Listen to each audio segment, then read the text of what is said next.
اللهم كما بلغتنا أوله فبلغنا تمامه وأعنا على صيامه وقيامه واجعلنا فيه من المقبولين. السلام عليكم ورحمة الله وبركاته. ازيكم يا حلوين؟ عاملين ايه؟ يا رب دايما تبقوا بخير وبأحسن حال. اهلا بيكم في فيديو جديد، يوم كده رمضاني حلو وبسيط. انا بحب اشارك معاكم روتينات كده بسيطة بحيث انها تشجعكم او تديكم افكار.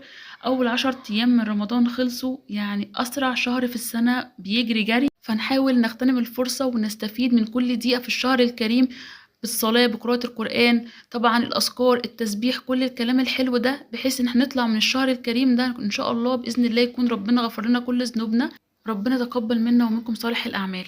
أنا بدأت يومي معاكم من صلاة الفجر. طبعا كلنا بنبقى سهرانين وبنتسحر وبنصلي الفجر، حاضر، دي أحلى حاجة ممكن نعملها في شهر رمضان. وبعدين نقعد شوية كده نقرأ قرآن. طبعا أحلى وقت في اليوم اللي هو بعد صلاة الفجر، نقرأ فيه شوية قرآن لحد الشروق ونصلي الشروق وبعدين ننام. بجد وقت جميل جدا وممتع قوي. طبعا خلصنا كده ونمت وصحيت بقى، اول حاجه بنعملها ان احنا بنصلي بقى الظهر لما بنصحى، وبنشوف تحضير الفطار بتاعنا. انا اليوم ده كنت هعمل اكله بسيطه، هي عباره عن صينيه كده فراخ بالبصل وجنبها الرز. انا الرز بعمله بالطريقه دي حلو جدا. طبعا بكون غاسله الرز عادي، رز المصري، وبحط عليه بقى التوابل بتاعتي كلها، او اللي هو بيكون اسمه رز مبهر او رز اصفر، يعني حسب ما بتسموه طبعا. وبيدينا اللون الحلو ده ان احنا بنحط عليه كاري وكركم، وبحط كمان بودرة زعفران وشوية بهارات فراخ بيكون كمان لونها أصفر. ده بيدينا اللون الحلو ده. وكمان بحط معاه 3 وحدات ورق لورا و3 وحدات حبهان، وطبعا ملح وفلفل أسمر. حبيت تحط واحدة مرقة دجاج بيديله طعم، الناس اللي مش بتحب تحط مفيش مشكلة، بس بهارات الفراخ بتدي برضو طعم مرقة الدجاج. والفراخ بقى كنت عاملاها بالبصل. عايزه اقول لكم انا بعمل الطريقه دي بتبقى تحفه جدا، والبصل اللي بيكون معاه ده بيكون احلى من طعم الفراخ نفسها والله. باكون متبله الفراخ بقى بشويه التوابل بتاعتي، وبعدين بنزل بيها على الصينيه واديها صدمه في حته زبده وحته سمنه، تاخد صدمه كده من كل ناحيه.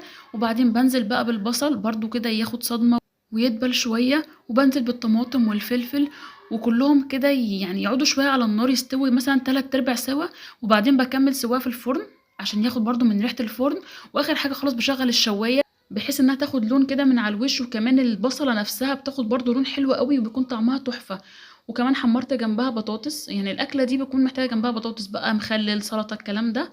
وعايزة اقول لكم الأكل بيطلع تحفة جدا والله العظيم. بص شكل الأكل في الآخر، بس خلي بالكم أهم حاجة وانتوا بتيجوا تغرفوا الرز، شيلوا ورق اللورا وشيلوا الحبهان، لأن لو جه تحت ضرس حد هيزعله قوي.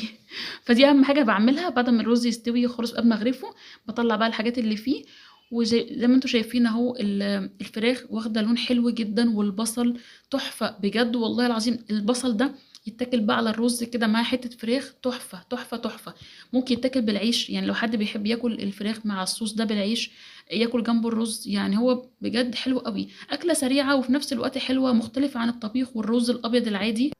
على فكرة ممكن تتعمل كمان بأجنحة، ممكن تتعمل بوراك، ممكن تتعمل بدبابيس، ممكن تتعمل بلحمة على فكرة. يعني الأكلة دي بتتعمل بأي طريقة وبأي حاجة عندك متوفرة ممكن تعملي بيها الحاجة دي. في ناس بتحتار جدا في رمضان كل يوم هنعمل الفطار ايه، هناكل ايه، طبعا حيرة كل يوم. فدي أفكار مختلفة عن الأكل العادي اللي احنا كلنا بنعمله يوميا وبنزهق منه. مش بنزهق من نعمة ربنا، بس برضو النفس بتبقى عايزة حاجة مختلفة. طبعا بعد الفطار بقى حالة الإغماء اللي بتحصل لنا كلنا بتكون محتاجة بقى كده فنجان قهوة، كوباية شاي متينة. لازم الواحد كده يحبس بعد الفطار عشان يحس ان هو قادر يكمل اليوم. فأنا عملت كده فنجان القهوة باللبن ده. على فكرة أنا بقيت برضو مش بعمله كل يوم، بقيت أعمل يوم قهوة ويوم شاي، لأن القهوة بتتعبني وصداع الجيوب الأنفية كمان برضو تعبني. فعملت كده الفنجان القهوة باللبن ده، وخدت معاه حاجة مسكرة عشان برضو ايه أوازن كده الدنيا عشان الضغط. بس كده الفيديو بتاعي خلص، يا رب يكون عجبكم واتبسطتوا معايا النهاردة. ما تنسوش اللايك واشتراك في القناة وتعالي حلو زيكم. وما تنسوش كمان تدعوا كتير لنفسكم وتدعوا لغيركم في وقت أذان المغرب، في وقت طول اليوم عامة تدعوا كتير. استنوني بقى الفيديو الجاي، مع السلامة يا حلوين.